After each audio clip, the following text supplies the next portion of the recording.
예, 자 오늘 원래 사실 첫 번째 시간이 대리킴님 시간이었는데, 네, 대리킴이 어디 가셨습니까? 오늘 약간의 이제 건강상 문제로, 네. 오늘은 쉬고 다음 주에 또 뵈면 될 것 같으니까, 네. 조금만 기다리시면 될 것 같습니다. 네, 대리킴이 얼른 건강을 회복하시고요. 네. 네, 기다리고 있겠습니다. 스튜디오에서. 알겠습니다. 예. 네.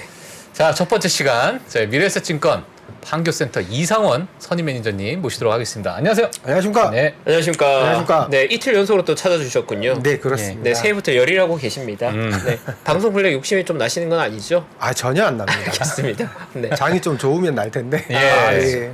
네, 같은 마음입니다. 정말로 진짜 저희가 2월 7일 날 시작했잖아요. 작년. 맞아요. 정확히 2월 7일. 지금까지 뭔가 참 그렇습니다. 지금 물론 중간중간 반등이 있었지만 네. 괴로워요. 아주. 이게 참 추세가 어떻게 1년 가까이 갈까 아주 그런 생각이 들면서 열받고 짜증나고 막 그렇습니다. 제가 듣기로는 어제 오늘 준비해 주신 내용이 2023년 대전망이다. 맞으신가요? 예, 맞습니다. 기대됩니다. 네, 네, 알겠습니다. 바로 한번 들어볼까요, 예, 저희? 바로 가도록 이 하겠습니다. 대전망 못 참죠. 네, 바로 한번 가야죠. 가시죠. 예. 요즘 아무도 전망을 안 하더라고요. 그래서 네. 제가 하기로 했습니다. 예. 제가 말하기 전에 제가 가르마 매매의 창시자가 됐어요. 어떻게 하다 보니까 그래요? 난리가 났어요. 난리가 났습니까? 저희 집에서 부끄럽다고 집에 오지 말라는 얘기가 예. 집에 오지 말라. 너무 앞으로 잔인하네요. 조심하도록 해야 될 것 같아요. 비밀번호 바뀌어 있고 집에 가니까. 네. 예. 문 안 열어주고 문안 열어주고. 땡기고 안으로 그렇죠, 땡기고 그렇죠. 그러더라고요. 굉장히 위험한 상황입니다. 예. 네, 22년 주식시장 급락을 했는데요. 예. 원인을 우리가 이제 오늘은 시황은 좀 뒤쪽에 하고요. 시간이 되면 뒤쪽에 하고 오늘은 이제 전망부터 한번 해보도록 하겠습니다. 이제 코로나19가 이제 터졌었잖아요. 그러고 나서 리오프닝이 되면서 이제 인플레의 조짐이 슬슬 보이기 시작했습니다. 그러다가 전쟁이 터지면서 본격적으로 기름을 부었죠. 그러면서 물가가 치솟기 시작합니다. 예. 인플레가 본격화됐고요. 그러고 나서 이제 뒤늦게 파월이 금리 인상을 시작을 합니다. 그러다 보니 이제 경기 침체가 이제 곧 오게 될 것 같은데요. 이게 소프트하게 오면 그냥 경기 둔화 정도로 끝날 수도 있을 것 같고 하드하게 오면 좀 심각해질 수 있을 것 같습니다. 경기 둔화 정도면 우리가 디스인플레이션으로 갈 것 같고요. 이제 디플레이션은 물가가 지속적으로 하락하는 현상을 디플레이션이라고 하는데 디스인플레이션은 물가는 상승하지만 그 상승률이 지속적으로 하락하는 장기간에 걸쳐서 잡히는 과정을 디스인플레이션이라고 부르거든요. 떨어지는 구간. 그렇죠. 그러니까 인플레가 있기는 과정. 한데 예, 그렇죠. 예. 그러니까 정상화되는 과정이 과정을 디스인플레이션이라고 얘기를 합니다. 그렇게 되고 나면 제가 글을 잘못 쓴 것 같아요. 시장 정상화가 위에 있어야 되는데 그러고 나면 시장이 먼저 반응을 할 거고요. 네. 시장 정상화가 되면서 금리 정상화되는 과정으로 가게 될 것 같습니다. 아니 금리 정상화라는 것은 금리 인하가 시작된다라고 봐야 될까요? 아니면은 일단은 시장 금리가 먼저 반응할 것 시장 같고요. 금리가? 예, 예. 시장 금리가 먼저 움직이고 네. 그러고 나면 이제 기준 금리가 따라서 움직일 것 같습니다. 지금은 아직 경기 침체 저 구간은 아니잖아요, 사실. 침체 참 그게 참 묘한 그게 것 참 같아요. 어렵습니다. 그러니까요. 이게 지금 사전적인 정의가 없기 때문에 예. MBR에서 판정을 한다는데 그 판정할 때 1년이나 1년 6개월 뒤에 판정하기 때문에 그러니까 저희들이 기술적으로는 두 분기 연속 GDP가 감소하면 예. 침체다라고 벌써 그냥 기술적 침체라고 얘기하잖아요. 예. 근데 그것조차도 명확하지 않거든요. 그래서 예전에 제가 저는 예. GDP 마이너스가 아니면 예. 그냥 저는 둔화라고 보자라고 저는 둔화라고 그렇게 보자. 생각을 하는 거고요. 네. 마이너스가 들어가기 시작하면 근데 하드랜딩을 가만 생각해 보시면요. 나중에 그림 보여드릴 텐데 반드시 무슨 사고가 터집니다. 그래야 하드랜딩이 나옵니다. 근데 사고가 터지면요. 네. 반드시 실업률과 물가가 동시에 잡힙니다. 그게 참 무서운 얘기죠. 예. 하드랜딩 확률이 대단히 누가 하나 높다라는. 총대 메고 죽어야 그렇죠. 예. 한 희생자가 나와야 끝이 이제 납니다. 그게 이 잡히는 싸움이. 거죠. 예. 근데 제가 이번은 좀 다르다라고 생각해요. 그게 왜 그러냐면 파생이나 이런 상품들이 좀 눈에 띄는 게 없거든요. 네. 이번은 좀 다르지 않을까라고 생각을 하는데요. 제가 가정한 시나리오는 일단 시스템 위기가 없다라는 걸 가정하고 있습니다. 그럴 경우에 베스트 케이스가 30% 확률로 존재할 것 같고요. 베이스 케이스가 50% 정도 확률로 존재하고 워스트가 20% 확률로 존재할 것 같습니다. 예. 이거 보시면 제가 대단히 낙관적으로 보고 있다라는 거 알 수 있는데요. 제가 왜 이렇게 낙관적으로 보고 일단 있냐면 내용 자체가 네네 글자가 저쪽 위가 더 많네요. 그죠. 워스트보다. 이게 편향이 있어요. 그러니까요. 어찌됐든 예. 편향이 있기는 있는데 워스트는 쓰고 싶지도 않다. 뭐 이런 의지가 보입니다. 제가 그 의지를 예. 뒷받침하는 자료를 뒤에 준비를 했어요. 알겠습니다. 예. 뒤를 먼저 볼까요? 그러면 네네. 자 우리가 핵심은 인플레이션인데요. 인플레이션 관련해서 우리가 뭐 인플레이션율 뭐 이런 건 많이 봤지만 실제 지수를 본 적은 많이 없으실 거예요. 이게 인플레이션 지수거든요. 네. 보면 이제 1월달 22년 1월달 보시면 요 부분이죠. 그럼 281부터 시작하거든요. 281, 283 그냥 차트로만 봐도 급등했죠. 그러네요. 급등하다가 언제부턴가 옆으로 기기 시작합니다. 예. 지수 자체는. 예. 5개월 전부터요. 그러니까 12월께 아직 안 나왔으니까 그 5개월 전부터 보면 이 평균 상승률이 0.2%입니다. MOM으로 봤을 때요. 그러면 인플레이션이 옆으로 눕고 있으면 어떻게 될지 내년 1월이 들어서면 한번 생각해 볼 필요가 있는 것 같아요. 예. 연준의 목표를 생각을 해보면 연준은 물가 안정과 최대 고용 이 두 개가 상반되는 거를 달성하고자 노력하는 집단이잖아요. 네. 근데 일단 최대 고용은 어느 정도 달성이 됐으니까 물가 안정 쪽으로 많이 기울어져 있을 거다 이거죠. 그러면 지금 시장은 누가 이렇게 만들었는가라고 질문을 하면 파월이 만든 거죠. 그러면 이 문제를 해결할 사람도 역시 파월이어야 할 것이다. 라고 저는 생각을 합니다. 예. 사실 뭐 문제는 쉽게 일으켜도 해결 못 하시는 분들이 많이 있거든요. 정말 그렇죠. 많습니다. 예. 그분이 파월은 아니어야 할 텐데 큰일입니다. 예. 문제는 잘 이기는데 해결을 못 해. 참. 요즘 시진핑 형님도 해결하니라고 분주하지 않습니까? 예, 예. 어떻게든 해결은 될 겁니다. 예. 알겠습니다. 자, 근데 요 표를 보시면 이제 예상 CPI를 2022년 물가 지수를 놓고요. 가정을 3개를 뒀어요. 23년에 물가 상승률을 보면 MOM 평균 0% 가정. 아까도 말씀드렸죠. 5개월 평균이 0.2%였거든요. MOM이. 이게 무리한 가정은 아닐 거라고 봐요. 0% 가정조차도. 보시면 1월이 딱 되는 순간 5.994로 떨어지고요. 6이 깨지고요. 예. 2월이 되면 5%로 떨어집니다. 근데 제가 3월에 빨간색으로 파란색으로 표시를 해놨죠. 3월 되면 3.65일로 뚝 떨어집니다. 드디어 3자가 보이거든요. 네. 이때 1분기 때 한번 환호할 수 있다. 4월에 3.07로 5월 되면 연준이 바라는 2.5 안으로 들어옵니다. 1.951이 되거든요. 네. 근데 현실적으로 이거는 제가 봐도 그렇게 높은 확률은 아니에요. 힘들지만 이랬으면 좋겠다. 그리고 0% 가정으로 이 기준을 보자는 거죠. 그래서 제가 지난 시간에 상저하고일 가능성이 있다라고 높다라고 저는 생각한다라고 말씀드렸던 게 네. 요걸 기준으로 저는 앞으로 볼 거거든요. 그러니까 이게 베스트 케이스인 경우에는 MOM 기준으로 0.1% 안으로 들어오는 거죠. 0.1% 안으로 MOM이 나오면 네. 예상보다 빠른 속도로 좋아질 수 있다라는 겁니다. 근데 제가 7월에 파란색으로 이렇게 표시를 한 이유가 뭐냐면 이렇게 떨어지던 게요. 갑자기 8월 되면 갑자기 치솟습니다. 근데 이 현상이 다 나타납니다. 그래서 일시적으로 한번 반등이 나올 수 있다. 이거 되게 예. 저거 왜 그럴까요? 이게 예. 이제 6월 달 있잖아요. 예. 6, 7, 8월에서 보시면 이게 6월 달이 296.3이었거든요. 예. 근데 보시면 7월, 8월이 오히려 지수가 떨어졌어요. 296.2, 296.1로 떨어져. 이때 보시면 네. 우리 작년 9월에 랠리가 한 번 있었죠. 베어마켓 랠리가 한 번 있었잖아요. 예. 저는 그때 이게 떨어지는 줄 알았거든요. 근데 결국에는 떨어지지 못하고 다시 이제 9월부터 다시 올라가기 시작합니다. 296.8, 298 이렇게. 네. 요 효과가 이제 7월부터 다 나타납니다. 다 나타나는. 예, 8월, 그러니까 8월에 발표되겠죠. 예. 8월부터, 그러니까 9월에 나오는 것들은 다 반등이 한 번씩은 나온다라는 거고요.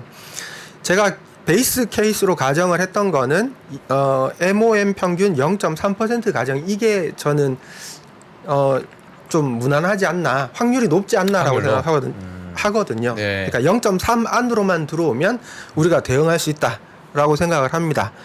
1월 달 보면 6.312%, 2월 되면 5.6, 3월 되면 4.5, 4월 되면 4.3, 역시 5월 되면 3.49로 떨어집니다.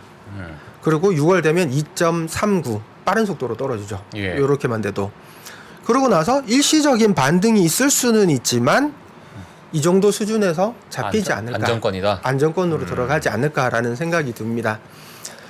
근데 나쁜 가정, 워스트 케이스도 이게 없으리라는 보장은 없거든요. 저 월스트 케이스가 아까 말씀하신 20% 정도 예, 이게 가능할 수도 보신다는 있다고 거죠? 예, 생각합니다. 저는 이게 예. MOM 평균 0.5% 가정인데요. 이거는 정말 연준이 두려워할 만했구나. 예. 저도 이거 계산해 보면서 두렵더라고요. 왜냐하면 이것도 희한하게 떨어집니다. 기고 효과가 있었기 때문에 예. 6.5, 6.0, 5.2, 5.1, 4.5, 3.6까지 6월 달까지는 떨어져요. 근데 7월부터 다시 치솟기 시작합니다. 4.1, 4.7, 5, 5.1, 5.7 이렇게 계속 올라가거든요. 예. 이렇게 되면 문제가 생기는 거죠. 그래서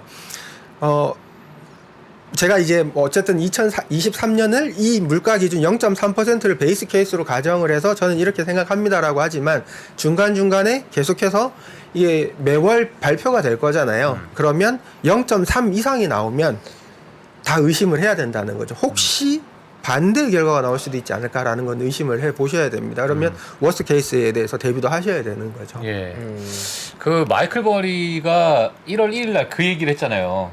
그러니까 지금의 인플레이션 뭐 예를 들어서 금리가 어떤 고착화 될 거고 조금씩 내려가서 금리 인하를 하게 되면 다시 인플레이션이 그때 다시 치솟아 오를 것이다. 이렇게 또 얘기를 했는데 네네. 그 말에 동의를 하시나요? 어떻게 보시나요? 저기 마이클 버리가 대표적인 비관론자라서요. 아, 저 그분 말씀 안 들어요. 잘 몰라요. 잘 알고 싶지 않아요. 저 그분 영화를 보고 그 아저씨 잘 후회합니다. 모른다. 낙관론자시거든요. 네. 괜히 누구세요? 부정적인 사람들 얘기 자꾸 듣다 보면요. 예. 제가 세워놓은 가정이 흔들려요. 제가 흔들리면 제 손님들도 흔들리잖아요. 예. 그럴 수는 없다. 알겠습니다.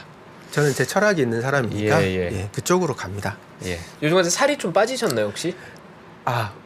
그렇지 않더라고요. 저도 빠진 줄 알았는데 네. 그냥 얼굴만 조금 헬스케진 정도고 네. 여전히 이 시장에 낯갈로 유지하기가 저렇게 힘든 거면 얼굴이 많이 헬스케지셨어요.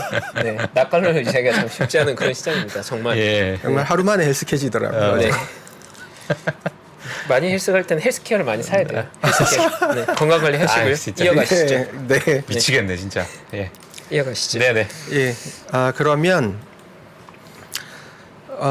이제 제가 아까 연준 두 가지가 있다고 했잖아요. 연준의 목표가 네네. 실업률과 인플레이션이 있는데 그래서 지난 20년간 어땠는지 제가 한번 이제 다 표기를 한번 해봤어요. 어떤 일이 있었는지. 근데 결론적으로 말씀을 드리면 실업률은 우리가 포기를 해야 된다. 오늘 밤에 실업률 발표 나오겠지만 실업률이 좋게 나올 리가 없다. 아니죠. 나쁘게 나올 리가 없다. 우리 기준으로는 좋게 나올 리가 없다라가 되는 거고 실업률이 굉장히 낮을 것 같습니다. 여전히 계속 낮을 수밖에 없고요. 요 표 한번 같이 보시면요. 네. 요 실업률이요. 요 파란색 선들입니다. 요 파란색 선이 실업률인데 여기 보시면 제가 써놨죠. 경기 침체가 오지 않으면 실업률은 크게 꺾이지 상승하지 않는다라고 써놨잖아요. 네. 일단 실업률이 파란색인데요. 요게 IT 버블이 터지지 않았으면 실업률이 높지 않았을 것 같아요. 계속 낮은 상태로. 그러니까 실업률이라는 게 예. 물가가 올라도 계속 하향하는 성질이 있더라고요. 후행합니다, 확실히. 그리고 굉장히 하방 경직이라고 해야 되나요? 상방 경직이라고 해야 되나? 경직성이 있어요, 어찌됐든. 경직성이 있어서 물가가 오르거나 말거나 실업률은 유지되는 경향이 있고요. 그러다가 2008년에 금융위기가 빵 터지자마자 물가와 상관없이 실업률은 또 치솟습니다. 예. 그러고 나서 물가와 상관없이 장기간 또 실업률은 하락하는 특징을 보이고요. 그리고 나서 코로나 터졌을 때 실업률이 급증했다가 다시 물가와 상관없이 실업률은 계속 낮아집니다. 이런 성격이 있더라고요. 지난 20년간을 보면. 네. 이게 가만히 생각해 보면 어찌됐든 노동시장도 수요와 공급이 있을 텐데 수요는 이제 비탄력적인데 공급 또한 그렇잖아요. 그럼 뭐 어디 이민을 받지 않는 이상 이거 해결이 안 될 거다라는 거죠. 장사는 계속 해야 되고 예. 기업 입장에서 마진이 줄더라도 장사는 해야 되겠죠. 그런 면이 있습니다. 그래서 저는 향후 실업률은 일단 이제 변수가 아닌 것 같다. 제 마음속에. 물론 실업률 봐야 되고 가장 중요한 요소이고 그렇기는 한데 네. 제가 투자를 유지할 때는 실업률 지표는 제 마음속에서는 이제 이건 상수다. 변수가 아니다. 라고 일단 접어놨습니다. 예. 그래서 저는 인플레이션을 집중적으로 볼 건데요. 과거 인플레이션이 어떻게 근데 아니 저 실업률이 네네. 상승을 하는 그 타이밍 때 보통 경기 침체가 오는 그런 타이밍이니까 네네. 예, 예를 들면은 지금부터 조금씩 실업률이 오르는 것 자체가 네네. 향후 경기 침체 그러니까 정말 0.1% 0.2% 오르는 그 실업률이 경기 침체를 야기할 수 있는 그러한 요인이 되지 않을까 그렇게 볼 수도 있을 것 같은데 과거에 어떤 저 데이터를 봤을 때 뭐 어떻게 네네. 뭐 어떻게 봐야 될까요? 그러니까 금리를 계속 올리면서 예, 예. 이제 실업률이 미세하게라 조금씩이라도 올라가겠죠, 당연히. 금리를 올리면 실업률이 올라가는 건 맞는데요. 예. 연준이 원할 만큼 아주 눈에 띄는 안정적이 될 만큼의 실업률이 나오는 거는 경기 침체가 있었기 때문에 실업률이 높아진 거지. 금리를 올린 거는 미세했다는 거죠. 그렇게 금리 큰, 인상 때문에 예. 실업률을 야기시키진 않는다. 그러니까 많이 야기시키진 많이 않는다는 야기시키진 거죠. 않는다. 그러니까 뉴스 같은 거 보시면 최근에 예. 보면 대기업들은 예. 굉장히 많이 해고를 했거든요. 예. 근데 500인 이하 중소사업장들은 오히려 늡니다, 고용이. 근데 실업률이라는 게 뭐 고임금자라고 해서 2명 쳐주고 저임금 이런 게 아니거든요. 그렇죠. 예. 그러면 어찌됐던 이 작은 업체에서는 어느 정도 구매력만 유지된다면 우리가 구명가게 내가 사업을 한다고 치면 직원 한 명 있어야 이게 어찌됐든 돌아갈 텐데 예, 예. 그럼 그 한 명은 계속 유지할 거다라는 거죠. 근데 대기업들은 그렇지 않잖아요. 잉여 인력이 쓸 수 있고 그런 표현 되게 안 좋네요. 반성합니다. 꼭 필요한 인력인데 마지못해서 해고시킬 수 있잖아요. 예. 자연스럽게 사과를 하셨어요. 네. 이거는 부드러웠어요. 저도 인지할 직장인의 수 없을 정도로 한 빨랐습니다. 사람으로서 이건 굉장히 나쁜 발언이었네요. 이야. 네. 같은 한국 노동시장을 걱정하는 한 사람으로서 예, 굉장히 나쁜 표현이었습니다. 예. 양심적이었던 저희 판승철 대님. 예. 사실 가름한 매매로 센스가 상당히 많이 늘어나 그러니까요. 있었어요. 예. 네. 이제 책 보고 공부하시는 것 같아. 네. 상당합니다. 네. 네. 상당히 위험한 발에 나왔다가 즉각 사과하셨으니까 학원 다니시고 넘어가는 있어요. 걸로. 학원 다니고 있어요. 학원. 선생님이 그러지 말라더라고요. 예. 조심하라고 하더라고요. 알겠습니다. 네. 리액션 바로 나왔고요. 좋습니다. 네. 결론적으로는 뭐 저희가 좀 봐야 될 종목으로 보면 뭘 좀 봐야 되는 건가요? 특징 종목을 뭐 어떤 게 있을까요? 혹시 급한가요? 급하게 넘어가야 되나요? 아니요. 제가 이게 지금 네. 아직 시작도 못했거든요. 그렇군요. 이 표를 이해가 돼야 그걸 할 수 있어서 네. 그럼 주어진 시간이 아직 여유는 있습니다. 아직 한 60초 정도 남아 있습니다. 그렇습니까? 빨리 할게요. 약간 여유 있게 하셔도 돼요. 약간 여유 있게. 네. 물가가 2.5% 넘어서 급변하면 기준금리는 움직입니다. 네. 과거 사례를 보면. 예. 근데 한 번 움직이는 게 아니라 2번 정도 움직이면 움직이는데요. 근데 당시에 실업률이 높다면 기준금리는 움직이지 않는 성질을 보입니다. 보니까. 그리고 이게 중요합니다. 한 번 올라간 기준금리는요. 상승이 멈춰도 고점에서 6개월 이상 멈춥니다. 네. 기준금리가요. 이 연두색인데요. 2001년에도 그랬고요. 이게 6개월 정도 되고요. 네. 아까 저긴 2000 전이네요. 요거는 2006년 이후에 여기도 1년 이상 끕니다. 높은 금리 상황을. 그리고 2018년 이후에도 여기서 6개월 이상 끌었습니다. 이번에도 그럴 확률이 높습니다. 그러니까 쉽게 기준금리가 낮아질 거다라는 기대는 하면 안 된다라는 거죠. 그리고 빨리 물가가 하락하지 않으면 장기간 고금리를 유지해야 되고 그럼 거의 위기가 발생합니다. 대부분의 경우. 네. 하드랜딩 확률이 거의 제가 볼 때는 80% 이상입니다. 그러니까 그 블라드 총재에서 빨리 뭔가를 해야 된다는 그 말이 맞았던 것 같아요. 이걸 보니까 예. 공부를 해보니까 빨리 하락해야 금리를 어떻게 할 수 있는 여력이 생기지 그렇지 않으면 거의 높은 확률로 침체가 발생한다라는 점을 우리가 조심을 해야 될 것 같습니다. 알겠습니다. 자, 그러면 이제 원래대로 이제 이 파란색 화면으로 다시 넘어가면요. 제가 볼 때 인플레이션이 만약에 베스트 케이스인 경우에요. 우크라이나 전쟁이 종결될 가능성이 올해 있잖아요. 네. 제로는 아니잖아요. 있습니다. 예, 그러면 에너지 원자재 가격이 안정이 될 것이고 미국 이민 정책이 만약에 변화가 있으면 이 역시도 인플레이션 안정에 도움이 될 거고요. 그리고 임대료가 하향 안정이 되면 이 경우 중에 한두 가지라도 맞아지면 물가가 급락할 가능성도 저는 있다라고 보거든요. 아까 보셨지만 0.1, 0.12 뭐 왔다 갔다 하면 물가가 급락할 가능성이 있습니다. 네. 그럴 경우에는 통화 정책에서 물가 우려가 완화되니까 상반기 중에 기준금리를 동결하고 3월 안에 동결하고 하반기까지는 금리 이제 뭐 한 7, 8월까지는 동결을 유지하다가 하반기부터는 금리 인하할 수 있는 그런 상황이 될 수 있잖아요. 이럴 때는 가장 제가 볼 때는 유망한 섹터는 이제 미국 국채인 것 같아요. 단기물이 특히 그럴 가능성이 높을 것 같습니다. 그리고 당연히 이 금리 인상의 가장 피해를 받았던 테크나 경기 소비재, 커뮤니케이션, 그다음에 중국 빅테크 지금 핫하지만 네.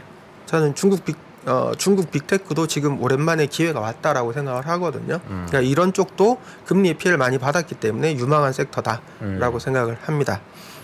그리고 베이스 케이스 아까 말씀드린 그게 나오게 되면요. 점진적으로 물가가 하락해서 연말까지 3% 내외 물가 수준을 유지한다면 미국 임금 상승 및 중국 리오프닝 물가 상승 압력이 그대로 유지될 거거든요. 그러면 기대 인플레이션이 2% 중반 정도 나오는 상황이 된다면 이거는 분산해야 되는 것 같아요. 하나만 할 수는 없고 네. 금리가 어차피 떨어질 거라고 보면 단기채는 가지고 있어야 될 것 같고 그다음에 필수 소비재, 헬스케어, S&P 500 인덱스 그리고 테크, 커뮤니케이션, 경기 소비재, 중국 빅테크 요거를 적절히 섞어서 양쪽을 다 대비를 해야 될 것 같습니다. 저는 아마 이런 쪽으로 많이 생각을 할 것 같고요. 금리 상황에 따라서는 베스트 케이스가 나왔으면 좋겠다라고 강력하게 믿고 싶습니다. 예. 그리고 이제 뭐 월스트 케이스 나오게 되면 전쟁이 격화되거나 네. 중국의 강력한 원자재 수요가 나타나거나 미국의 낮은 실업률과 임대료가 그대로 상승이 그대로 유지가 되면 물가 급등이 아까 보듯이 5% 케이스가 나오게 되면 이거는 답 없죠. 스태그플레이션 우려 때문에 강력한 금리 인상 드라이브가 다시 시작될 거거든요. 그렇게 되면 달러하고 에너지밖에 없는 거죠. 예. 피신처로 가는 거죠. 피신처. 그렇죠. 네. 예. 도망치는 수밖에 없게 되는데 그때는 원화보다도 달러가 저는 유리하지 않을까 그렇게 생각을 합니다. 알겠습니다. 워스트 케이스가 안 오길 바랄 뿐이죠. 예. 네. 저는 뭐 사실 지금 인플레이션 쪽을 보고 유망 섹터 그게 그냥 눈에 딱 들어오네요. 예. 근데 베이스일 때는 많이 써두셨네요, 저기다가. 그러니까 베이스일 때는 네. 어찌됐든 분산을 할 수밖에 없는 거예요. 분산을 해야 된다. 네, 베이스 그러니까 저 유망 네. 섹터가 이제 저 안에서 분산을 하는 게 좋다라는 의미로 저렇게 넣어주신 그렇죠. 거죠. 예를 들어서 베스트 케이스 같은 경우는 뭐 예를 들어서 뭐 내가 뭐 자기 투자 성향에 따라 다르겠죠. 네네. 내가 뭐 채권을 한 20%, 30% 가져가는 사람이 있을 것이고 나머지는 계속 이렇게 6월 달까지 내가 분할 매수 들어가겠다 이렇게 생각할 수 있는 거고요. 예. 그리고 베이스 케이스 같은 경우는 일단 뭐 10에서 15% 내외로 쭉 깔아놓는 게 합리적이지 않을까라고 생각을 합니다. 예. 그래야 뭐 대응을 할 수 있을 거니까요. 나중에. 네네. 알겠습니다. 감사합니다. 예. 자, 저기 또 중국 빅테크가 있는데 또 김경환 위원님께 한번 또 여쭤보는 시간. 맞아요. 예, 한번 가져보면 좋을 것 같아요. 최근에 1월 첫째 주다 보니까 여기저기 전망이 나오고 있는데 눈여겨봐야 될 것 중에 하나가 어쨌든 전쟁 관련 리스크가 좀 완화될 거라는 의견은 어느 정도 공통된 것 같아요. 네, 뭐 월가에서 나오는 의견도 그러하고 국내 매니저들 통해 나오는 의견도 그러하고 또 시장에 많이 나오는 얘기들이 어쨌든 전쟁 관련 리스크가 완화되는 건 뭐 시장으로 봤을 때는 어쨌든 호재다. 네, 어쨌든 호재다. 네. 나쁘지 않은 이슈다. 네. 그래서 조금 희망을 걸 만한 부분이 거기 있지 않을까. 네, 오늘 또 저희 판승철님 함께 시황 정리해봤고요. 감사합니다. 예, 감사합니다. 네, 고맙습니다. 네, 고맙습니다. 네. 네. 안녕하세요. 저 김프로 김동환입니다. 올해도 많은 분들이 우리 청년들의 자립을 지원하기 위해서 3프로 다이어리를 구매해 주셨습니다. 그 따뜻한 마음에 저희가 보답하기 위해서 작은 성의를 준비했습니다. 다이어리를 구매해 주신 분들 중에 추첨을 통해서 김프로가 정말 소중하게 생각하는 그룹 NCT의 사인이 다 들어가 있는 앨범도 드리고요. 그리고 2프로와의 식사권, 정프로의 선글라스, 그리고 김효진 위원의 추천 도서 3권 등 다양한 선물을 추첨을 통해서 드릴 예정입니다. 여러 권 구매해 주시는 분들을 위해서 2024년도 다이어리에 여러분들의 이름을 조그맣게나마 새겨서 그 감사함을 기억하겠습니다. 이웃과 따뜻한 마음을 나누는 연말연시가 되길 기원하고요. 새해에도 큰 부자 되시기를 기원하겠습니다. 늘 감사드립니다.